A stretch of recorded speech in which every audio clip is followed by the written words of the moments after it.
All right, good evening, everybody. Mic is on, so let's go ahead and take a look at these doubles from Sunday.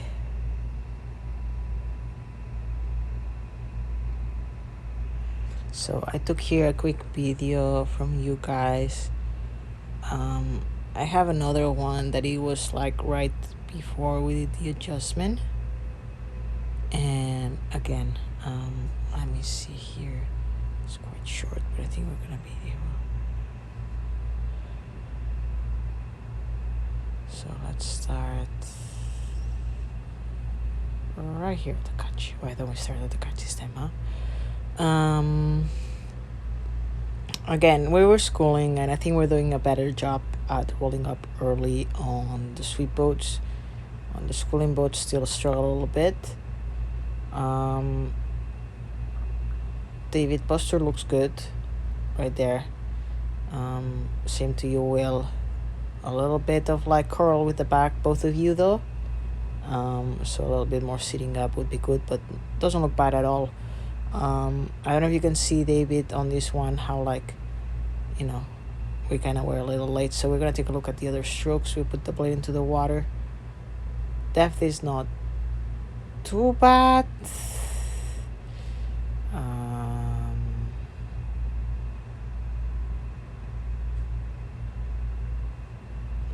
A little bit of rowing it in, David, there. See how like you're like pushing with the legs, so the seat is moving while we put the blade into the water. So again, we want to emphasize a little bit more to almost completely fully bury the blade into the water before the seat starts moving towards bow.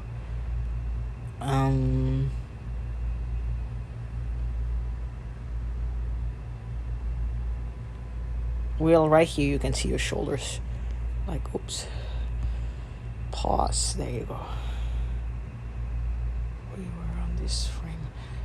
A little bit more. We're gonna try it here. We're putting the blade into the water again. A little reminder to everybody, because I think that we all have the tendency to make sure you bury the blade completely before you push with the legs. I might do some drills tomorrow about this. And Will, I don't know if you can see how high your shoulders are going. Look at David. David is doing a better job in keeping the shoulders down. He's gotten so much better. Still, there's a little bit of a grab, David, on the arms, but the shoulders look better.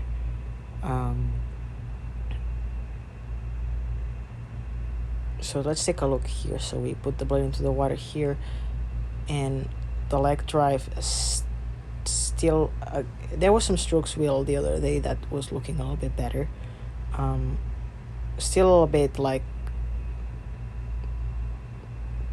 little connection from the core, like it looks like the leg's still going down quite fast, meaning like probably we should feel a little bit more suspension, but again, we're going to high rates, but something to keep in mind.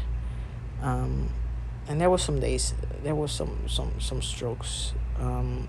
I don't think it was this practice, but like on horses, on sweep rowing, I think that we're getting better, all of us, in doing a better job. So yeah, I don't know if you can see here, Will, how like you have a really good hang here, good hang, and then here's when the shoulders kind of go up and they go down again. So it's like this motion here.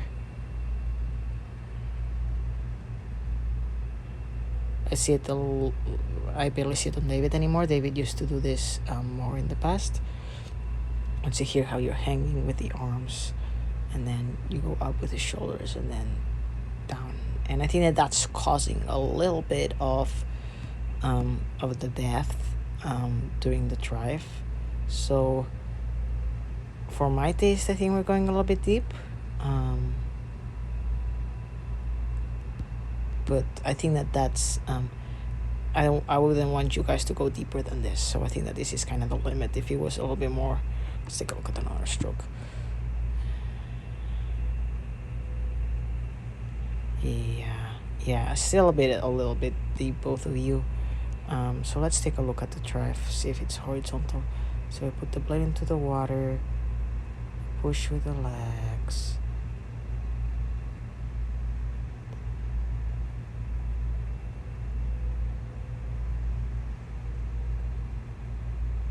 Yeah, I think that wheel a little bit more horizontal. I don't know if you can see that you go up here when for the shoulders a little bit, and then it kind of like goes down a little bit. So again, like the posture is really important because I think like there's a little bit too much layback for schooling. So I'm gonna keep an eye on that, see what I see. But I think that right now our priority will is to keep relaxing the shoulders, because this movement here of like, you know, pushing and then like bringing the shoulders up and then down like this can like, you know, be hurtful, can hurt our body. So I think that that's our priority there. And for you, David, again, like backing that blade a little bit more rather than rolling it in. So think about like when the blade goes into the water, then the drive starts and the seat moves towards the bow. I'll get another stroke.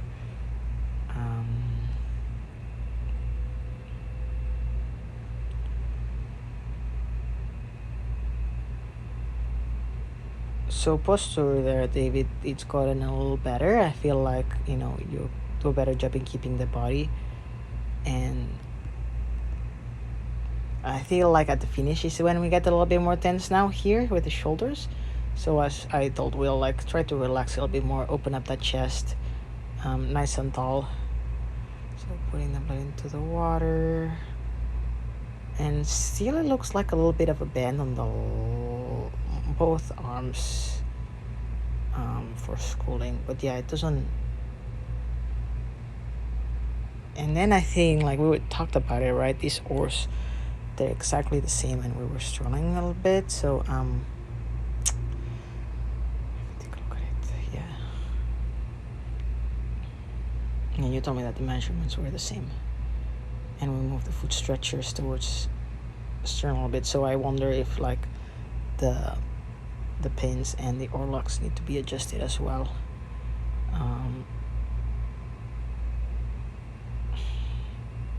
Yeah, because I can see here at the finish, see how like, let's take a look, see if I can see both blades there. At the finish, we're going here.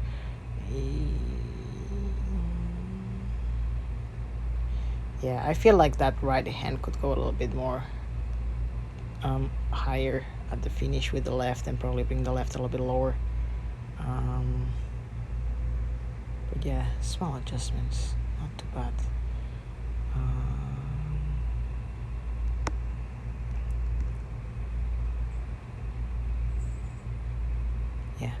Yeah, so we're gonna keep an eye on that. Since you told me that the oars were the same length, probably I think it would be a good idea to go over all the measurements and stuff up from this boat for this boat. So so yes, let's go ahead and do the M1 now.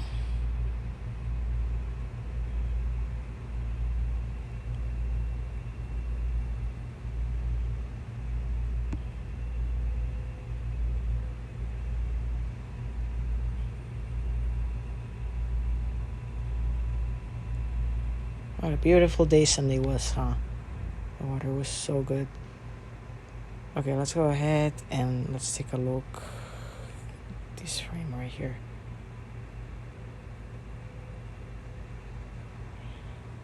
John, posture at the finish looks good. I don't know if you can see you both. Well, I think that this one probably the set. I think that you guys were telling me that the set was falling to port. So let me take a look at this really quick.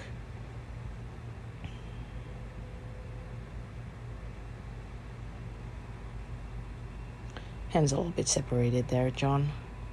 And then the thing that I don't know, I was trying to coach you about it. I don't know if it made sense. I think that you have the tendency to like lead with your right hand, and that's how some people coach schooling. But I like to think more like both hands going out at the same time. So see here how like the right is leading.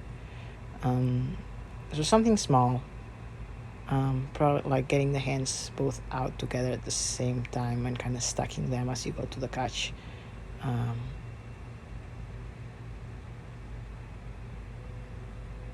Yeah, so John told me that it was a lot of falling towards the port side. So yeah, let's take a look. I have another one here. Let's see if I see more stuff.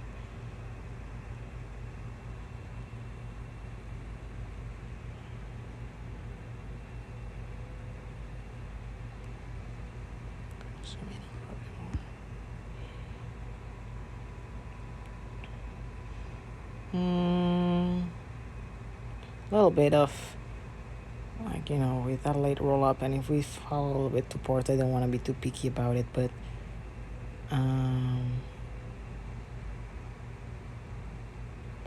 I would definitely say locking that plate a little bit more there, John. I feel like we're starting the drive and the plate is kind of rolling in a little bit, but not too bad.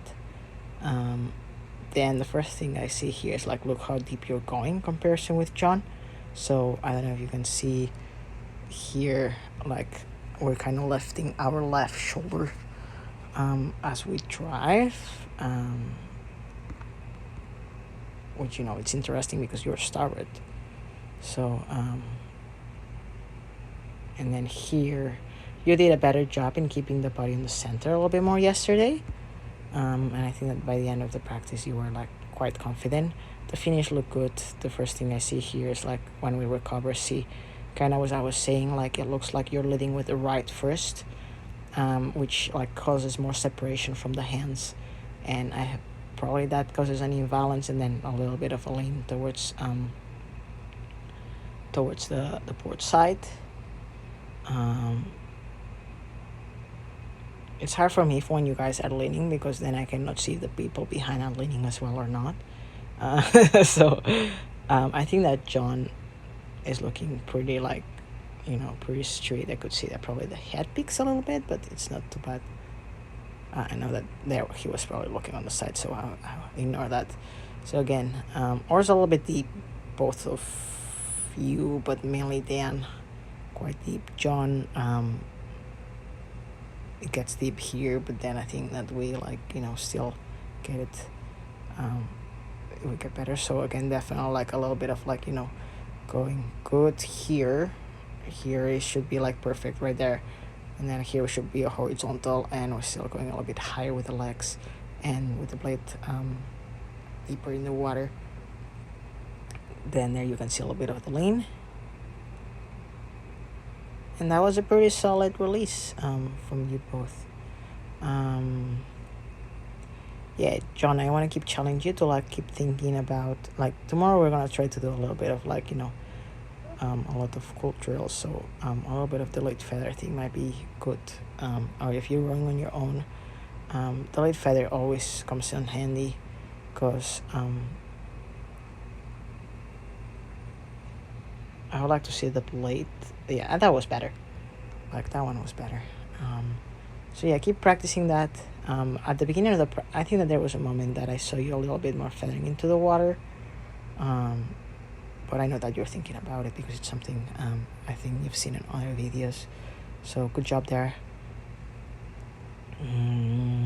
Let's take a look at the other video now that I've looked this one. Let's see.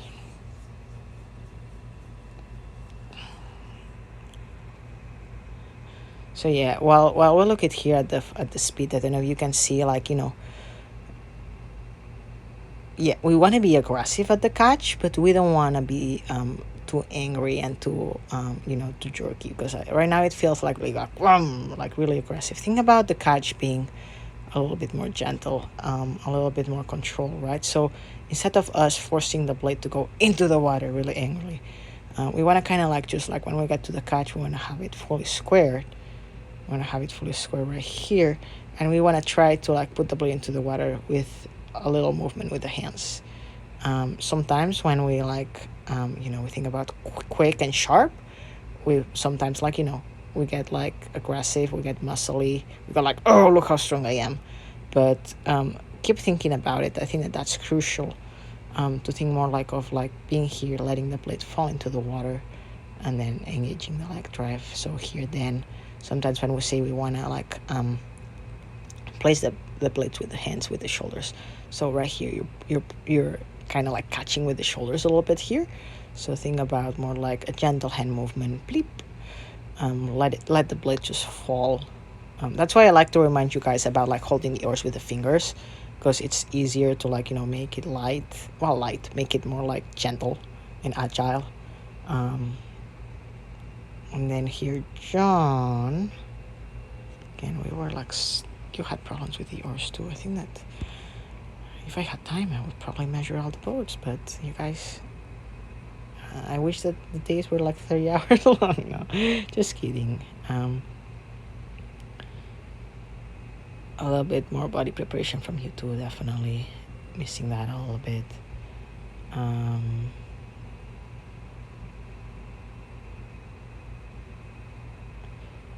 Better with the shoulders, John.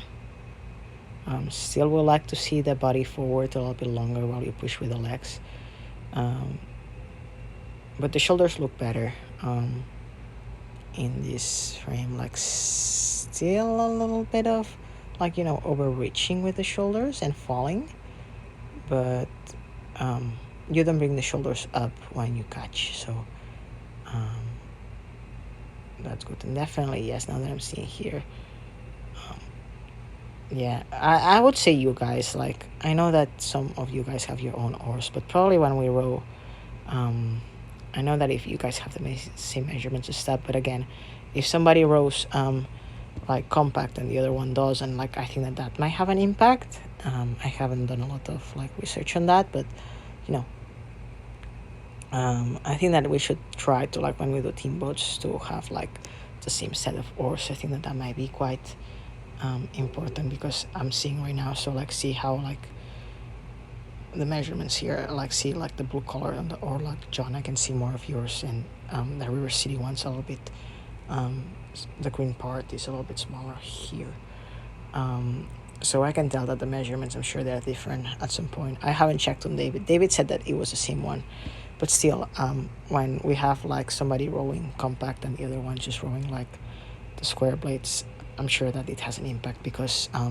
these compact blades, again, they're like really like easy to like move around, and also like you feel more and like you control more, and the square blades like makes the resistance feel heavier, right? So like it's two different feelings. So you know, that's my theory. Again, I should probably look into it on, or see what's going on there, but that would be my advice. Probably, like, when we row team boats, try to get everybody the same kind of blades.